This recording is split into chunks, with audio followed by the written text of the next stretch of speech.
natin. Continuous lang ang paghalo para hindi siya tumigas.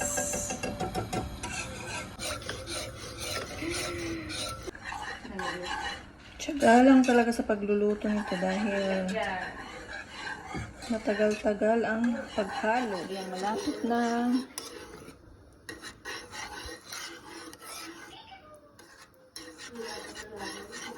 Ayan, pwede na nating patayin pag kumukulo ng ganyan. Tapos, ilalagay ko na yung cheese. Ayan, yung mga cheese natin. Kinat ko ng maliliit. Inuno ko siya ng cheese. The more, the merrier. Palamigin na natin. Ayan, kain.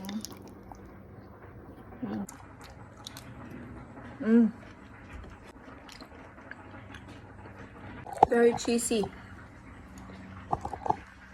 Kasi in-slice ko yung cheese instead of na grate. Ang cheese siya. Ayan, oh, malalaki. Harap.